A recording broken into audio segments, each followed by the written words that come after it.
Alan asked, "May I use your phone?" She said, "Yes." Alan dialed Sheriff Murdoch's home phone. "John, Alan, did you get the letter I sent?" Sheriff Murdoch said, "No." Alan told the sheriff, "John, I had intended suicide, but I met the most amazing Reno police officer. She saved my life." Jane shouted, "Alan saved my life too." "Alan, I mailed the letter Friday evening. I just want you to know beforehand that I am very much alive and intend to stay that way. Jane and I will decide what we want to do, be together, or go our separate ways. But I am going to fight to be part of my kids' lives so that I will be back soon. If that's okay."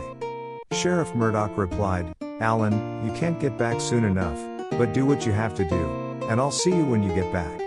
Glad to know that everything is all right. Bye." Jane asked, "Do you have any money?" He replied, "Yeah, I set aside about $10,000 for my cremation and disposal of my ashes, right here in my wallet." She said, "Oh, good, and would have given you some, but now I see you won't need it." Alan winked at her. "Shall we go back to what we were doing?" She replied, "Oh, yes." And so they did.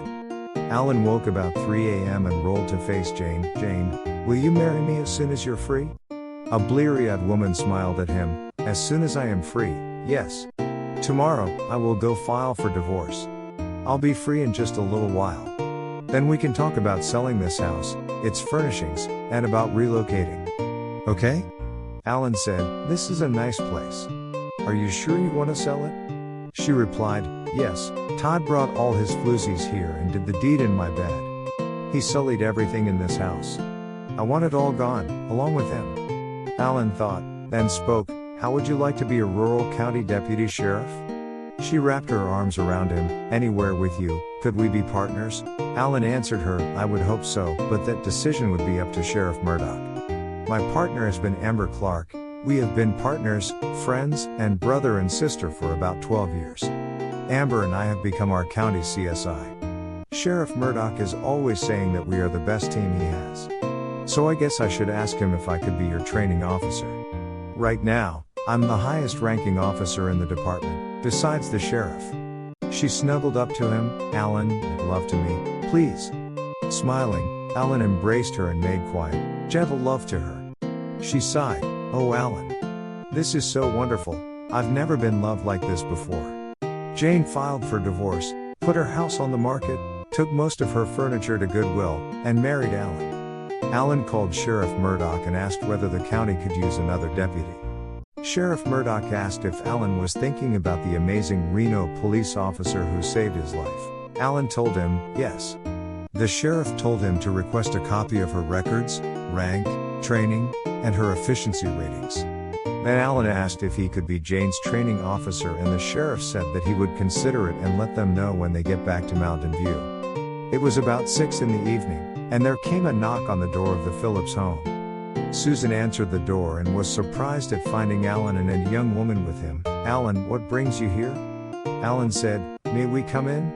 I'd like to talk to you and David."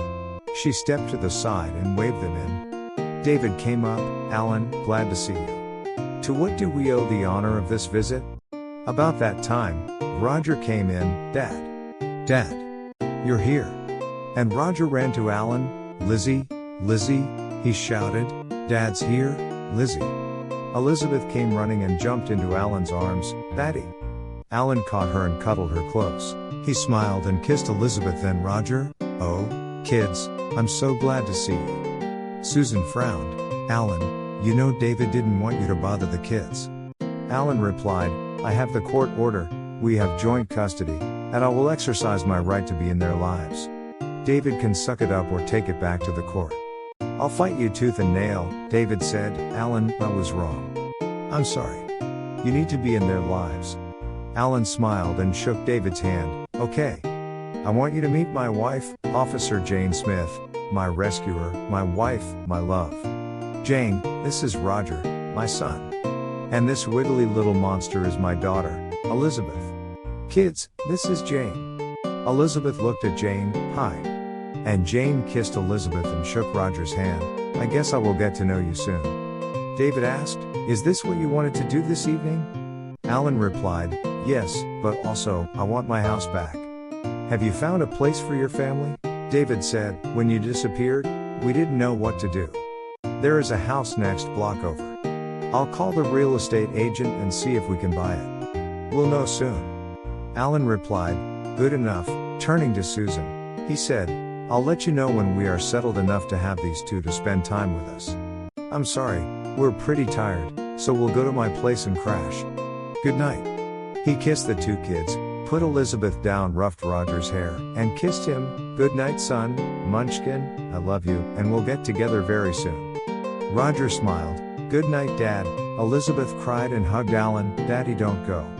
Alan hugged her back. Everything will be okay. I love you. Good night. As gracefully as possible, Alan untangled himself from Elizabeth and Roger, and he and Jane went to Alan's pickup and drove to another house, stopped, and knocked on that door. Amanda Murdoch answered the door. Alan. John. Alan's here. John. Sheriff Murdoch came, smiling. Alan. And is this the amazing police officer you keep raving about? Jane looked at Alan, smiling. You've been raving about me? Alan, shaking the sheriff's hand, as a matter of fact, I have, and I will rave about you. Yes, sir, this is my wife, Jane Smith. Officer Jane Smith, formerly of the Reno, Nevada Police Department. Amanda hugged Jane. Come in, come in. Coffee? Jane replied, well, we're pretty tired, but we never say no to coffee. The group went into the dining room as Amanda went to prepare the coffee. Sheriff Murdoch asked, Alan, do you have this amazing police officer's records? Alan smiled at Jane. I'll be right back. They're in my pickup. Alan brought in a large brown envelope and handed it to the sheriff. John opened it and began to scan the records. Well, it seems as though Jane will be an amazing addition to our little department. Alan, are you prepared to be her training officer? No favoritism, no mollycoddling, real training. Alan replied, I trained Amber, I guess I can do the same for Jane. John smiled at them. Good. When will you two begin? Alan said, next Monday. Okay. The sheriff nodded. Great. Oh, here comes the coffee and hot chocolate for Teresa. The little group sat and enjoyed each other's company. Then Jane tapped Alan's shoulder. Honey, I'm really tired. Can we go home, please? Alan shook John's hand. See you Monday morning. Hugs and kisses, and Alan and Jane left for Alan's apartment. In the pickup, Jane said, I'm really tired, but I need some lovin'. Alan replied, so do I. Jane asked, what size bed do you have, sweetheart? Alan answered, we have a California king, plenty of room for us to have our fun and sleep. They dragged in their bags and flopped when they got to the apartment. Jane sighed, I'm so tired, let's just shower and cuddle. Okay? Alan replied, yeah, okay. Monday morning and the sheriff's morning briefing, the sheriff began by asking Alan to introduce the newest officer in the department. Then the sheriff announced that Unit Charley 1 would include Captain Smith, Sergeant Clark, and Officer Smith and assign them to patrol Mountain View and the surrounding countryside. When the unit got to the patrol car, Amber turned to Alan, rock, paper, scissors? Laughing, he got ready, rock, paper, scissors, and they showed their choice. Alan won, I drive. Amber, you take the back seat today. Amber replied, we can all fit in the front. Jane and I are not very big. Jane can sit next to you. Alan smiled, looking both ladies up and down. You're right, okay, up front, you too. Amber, would you go over the 10 code with Jane, please? Amber replied, she's an experienced police officer. She should know them. To which Alan replied, the Reno PD 10 code is different from ours. Teach her our 10 code, please. And so began the day.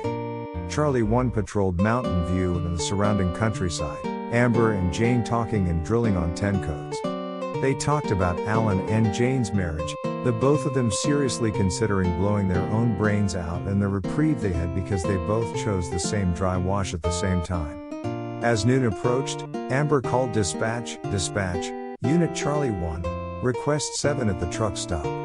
The dispatcher replied, 10-4, Charley 1, Jane said, 7? Amber answered, yeah, 7, 10-7, out of service, chow, lunch. Charley 1 parked and went in to order lunch. As they walked toward a table, they heard angry voices. "You expect me to eat this slop, you stupid cow." The three officers turned toward the noise. They saw a giant of a man raise his hand to strike the waitress. All three ran to stop the altercation. Alan got there first and stopped the man's hand before it could touch the girl. The man threw Alan across the restaurant, but Jane stepped in and put the attacker in a hold no one had ever seen before, effectively paralyzing the assailant. Amber twisted his arms around and cuffed him. Amber called the sheriff's office and asked for backup, and an ambulance as Alan was unconscious. Then Amber told Jane, "Go to him." And Jane cradled Alan's head as she cried and kissed him. The young waitress thanked Jane and Amber, saying she was so thankful that Alan had protected her from the blow she might have gotten. She was so sorry that Alan was hurt, and she stood nearby and cried. Jane stood and put her arms around her and told her it was not her fault. Their job was to protect their county's citizens, which is what Alan did. The ambulance arrived and took Alan to the hospital. Jane turned to Amber, "Should we go with Alan?" Amber replied, "As soon as our backup gets here." The backup arrived, Amber and Jane briefed them, and they said they were going to the hospital to see how Alan was. When Jane and Amber arrived, they found Susan with Alan, checking him out to ensure he was not severely injured. Jane and Amber both exclaimed, "Susan!" She dropped her head and said, "No matter what I did that hurt Alan, I do love him. I want the very best for him. Jane, he will need you close by, and Amber, I know you love Alan, and he loves you. I asked the sheriff if you two could sit with him until he revives, and John said okay." Then Susan asked, "What happened?" Amber told her of the altercation they had witnessed. A giant of a man was going to strike Vivian. You know that young girl, that works at the truck stop, but Alan stopped him from hitting her. Then the man knocked Alan across the dining room. Amber turned to Jane, "What was that hold you put on that guy? You need to teach us all how to do that." Jane giggled a little. "The guy that taught us that hold called it his Vulcan nerve pinch. I can teach you how, but I don't really know the name of it." After about an hour, Alan came to. As he swung to a sitting position, he looked around at the three ladies. "Oh, am I dead?" Jane sat and embraced him. "Do you remember what happened, darling?" Alan was holding his head, slowly nodding. "Yes. That gorilla was going to hit Vi. I did stop him, didn't I?" Amber and Jane replied, "Yes, you did. Vi is so grateful. She will never forget what you did for her." Susan looked at Jane, "You can take him home. Just watch him, take care of him." Then Susan left the room, tears running down her face. Jane looked at Amber, "What's the deal?" Amber, with a tear in her eye, "She does love Alan, she really does." "Well, I'll take you two home." Jane and Amber helped Alan out to the patrol car and into their apartment. Amber hugged Jane, "Take good care of my brother." Then Amber hurriedly left, tears in her eyes. Jane asked, "Hungry, dear?" He replied, "Yes. How about a sandwich, bologna, turkey, and cheese?" After, she helped him to shower and then to bed. Finally, she crawled in bed with him, and he slept. Next morning, Jane found Alan in the kitchen making breakfast. She was surprised. "Sweetheart, are you okay? I mean, that gorilla threw you across the dining room, and you were out for over an hour." He replied, Jane, I've got more holes in me than Swiss cheese. The only thing that can really damage me is being cheated on. But I got you, now. What can I make for your breakfast?" she asked. "Are you going to work today?" He replied, "Yeah. I've got to train you." At the sheriff's morning briefing, the sheriff assigned Amber to patrol the other three cities in the county, Alan, Jane, to patrol the countryside, and others to similar duties. As Alan and Jane drove along the county roads, they talked, recited the County 10 codes, and discussed ordinary situations she might encounter. They saw color in the bar ditch just ahead of their patrol car as they looked around. Alan stopped, and Jane got out and checked on the object that had gotten their attention. What they had seen was a child's backpack. In the backpack were books and a note from a teacher. The note said, "Dear Mrs. Jordan, your son, Mitchell, has been acting up in class, and I cannot allow him to remain in class under the present circumstances. Please contact me as soon as possible." It was signed, Janet Simpson, 4th grade, Mountain View Elementary School. Alan pondered, then said, "The Jordans live out on County Road 52. That's 10 miles from here. We'd better check this out. Alan asked Jane to call dispatch to be patched into the school. He wanted to talk to Janet. When the connection was made, Alan asked to speak to Janet Simpson. After a moment, the teacher answered, "Janet, this Captain Smith. We found Mitchell Jordan's backpack in some weeds in a bar ditch on County Road 31. I saw your note to Mrs. Jordan. Has Mitchell been in school at all lately?" Janet replied, "No, and I haven't gotten a response to my note either." "Now I know why," Alan continued. "We're on our way to their place. I don't know much about that family. What can you tell me?" "I don't know too much either. Millie Jordan is a scared mouse of a woman. Bert Jordan is a bully, short, stocky, aggressive, loud, and mean. But that's just my impression. Sorry, Alan." Alan replied, "Thanks." Alan and Jane drove to the Jordan farm. Arriving at the farmhouse, they got out and knocked on the door. A mousy little woman opened the door. Alan asked if Mitchell were home, to which Millie replied, "No, he is in school." Alan said, "Mitchell is not in school and has not been in school for several days." "Where is Mitchell?" She replied, "I don't know." Jane asked, "Has he been home at all the past few days?" Millie replied, crying, "No, I'm scared for him. But my husband wouldn't let me call the sheriff." Alan looked at her, "Where is your husband?" She replied, "I think he's in the barn." Alan and Jane walked to the barn. Alan shouted, "Mr. Jordan in here?" He shouted back, "Yeah, who wants to know?" Alan shouted, "Deputy Smith, Sheriff's Department. We need to talk. Come here to the door." A short, stocky man swaggered up to Alan. "What do you want?" Which sounded more like a challenge than a question. Jane replied, "We want to know where is your son, Mitchell." The man replied, belligerently, "None of your business." "Get off my property," Alan said quietly. "If we leave now, we will return with every deputy in our department, Sheriff Murdoch, and a search warrant. Is that what you want?" The man suddenly became quiet and said, "I think Mitchell has run away." To which Alan asked, "Why would a little fourth grader do that? Why didn't you report that to the sheriff? Why is your wife terrified to even say your name?" The man visibly wilted but said nothing. Alan turned to Jane, "Go call the sheriff, explain the situation, tell him about Mitchell's backpack and his not being in school or at home for days. I'll stay with Bert and Millie just so nothing is touched until the sheriff arrives." Bert shouted, "You can't stay on my property. Get off my land." Alan took Bert by the arm. "I have probable cause. We are going to your house where I will be able to watch you and Millie. Move." After about 3 hours, Sheriff Murdoch and every other deputy in the department, and every member of the voluntary fire department arrived with a search warrant. The sheriff walked up to Bert, grabbed him by the front of his shirt, lifted him up to look into his eyes. "Where is Mitchell, Bert?" Bert just hung there in the sheriff's hand, in the milk shed. Millie ran to the milk shed, Jane right behind her. When Millie threw open the door, they found Mitchell gagged and tied to a post hand and foot. Jane got out her knife and cut the boy loose. He collapsed in his mother's arms. Both Mitchell and Millie were crying. As the sheriff, Alan, and Bert approached the milk shed, Millie glared at Bert. "Mitchell and I are leaving you. I'm divorcing you and suing for sole custody, alimony, and child support." She turned to Jane, "Would you take me to my family's farm? Please." Bert started to grab Alan's pistol, and Alan broke Bert's arm in the process. The sheriff released the fire department and other deputies.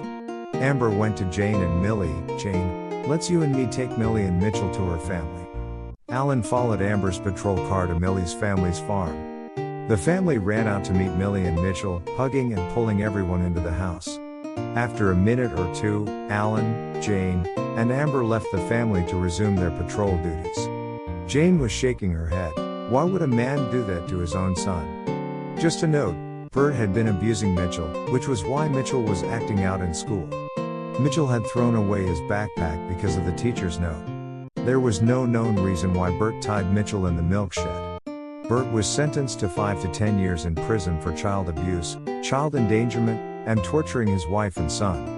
Millie divorced Bert, got full custody of Mitchell, and also got a permanent restraining order against Bert ever coming in contact with her or Mitchell. However, her family's one farmhand fell for Millie and Mitchell, and they are married and very happy. Because Millie's name was on the mortgage for the farm and not Bert, Millie, Mitchell, and her new husband Jeff, took over the operation of the farm and eventually paid off the mortgage, and settled into a happy life as a farm family. The day ended, and Alan and Jane went home, ate, cuddled a little, and went to sleep. Alan and Jane were happy, even being thrown together 24 hours a day. They still loved and appreciated each other. They worked well together during her training phase and even beyond. It was a Monday morning during the sheriff's morning briefing that Sheriff Murdoch asked Alan about Jane's training. Alan replied, "Officer Smith has achieved a high degree of competence as a deputy sheriff in Mountain View County. She is more than ready to solo." Then Sheriff Murdoch assigned Jane to Corporal Ty Greer to make up Unit Charley 7. Jane's call sign would be Unit MV-17. And then he handed out the day's assignments. Amber and Alan were assigned to patrol the highway from the interstate to Mountain View. There was nothing unusual except 2 warning tickets for burnout brake lights. At noon, Unit Charley 1 requested 7 at the truck stop. As they walked in, Vivian hurried up to the officers. She hugged Alan then Amber, thanking them profusely for protecting her from the belligerent customer before. She took them to a table in a dining room corner and took their order. One young trucker bawled at her, "Hey, I was here before them. You have to serve me." She smiled at the young fellow. "I'm sorry, sir, this is not my table, but I'll let your server know." He grabbed her arm, and Alan stood and said, "Let go of her." The trucker started to say something, but "Shut up, let Vi go." Vi mouthed, "Thank you," at Alan. Amber walked over to the trucker. "You may think that you're God's gift to women, but here in my county, you're just another truck jockey. You would look just as good in an orange jumpsuit. Get my drift?" He nodded, got up, and left. Vi brought over their order, smiling and thanking them over and over again. Then Alan asked her, "When does your shift end?" She said, 10. Then Alan asked, "How do you get home?" She replied, "I walk, it's only 3 blocks." Alan nodded, "Okay." That night, Alan and Jane got home, ate, snuggled a little, then Alan's alarm went off. "Honey, I'll be back about 10:30. Okay?" She nodded, "Okay." And Alan left and returned at 10:30. This happened 5 nights a week, except Saturday and Sunday. So it went on week after week until Jane asked Alan what was going on. He replied that he was just making sure Vivian got home safely since she walked from the truck stop to her house. Jane asked why. Alan answered, "She has been hit on by many truckers that have wanted her attention. And there are other things that have happened, because guys keep hitting on her." Jane looked questioningly at Alan, "Is it because she is young and pretty?" Alan answered, "Yes. But I am not doing this because she is pretty. I want to keep her from trouble. It is because she is young and pretty that she needs protection." Jane asked, "May I go with you in the evening to protect her?" To which he replied, "Yeah, that would be wonderful." Jane sighed a sigh of relief. "I want you to remember one thing, Captain Alan Arnold Smith. You great big hunk of man, you are my man. You belong to me. I will not share you with anyone else." Alan laughed. "Officer Jane Eunice Smith, you gorgeous woman, I love you. And I won't share you with anybody else, either." Jane and Alan left their house at 9:45, drove to a place where they could see the truck stop's kitchen door, and the few blocks to Vivian's home, and they waited. At about 5 minutes after 10 they saw Vivian come out of that door and begin to walk home. As they watched, she got home and went in. It was 10:25. Jane asked, "Is that all?" Alan pointed to a couple of high bushes about the center point of Vivian's walk. "Just watch."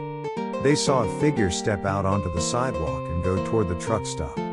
Jane asked, "Who was that?" Alan replied, "I don't know. But as a good cop, how do we find out?" Jane said, "We could stake out that bush tomorrow evening before 10 o'clock. Say about 9:30? Alan agreed. "One of us will hide in the bush, the other watch Vivian walk home. Which job would you prefer?" As expected, her reply was to sit and watch Vivian walk home. Alan replied, "Okay. You drop me off here at 9:15 then come back at our regular time." That's settled. They drove back to their home and spent a quiet evening together.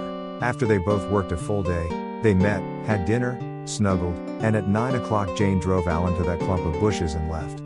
Alan waited for about 30 minutes, then he saw a figure hurrying to his bushes. Then the figure stepped into the bushes to be grabbed by Alan. Immediately, the figure became Frank Dawson, Vivian's father. Alan said, "Frank. So you're concerned about Vi's safety too?" Frank was startled. "Deputy Smith. Yeah, I'm worried. I know that she is a very beautiful young lady, and I am scared for her." About that time they saw Jane pull up to their observation spot, shut down the engine, and slouch down to wait for Vivian to go home. Alan asked, "Why don't you just walk home with her?" Frank replied, "I tried, but she got angry. She said that I don't trust her." "Alan, I love her, I trust her, I just don't trust the truckers, or some of our male citizens. She is so trusting, so good, so kind, and so naive."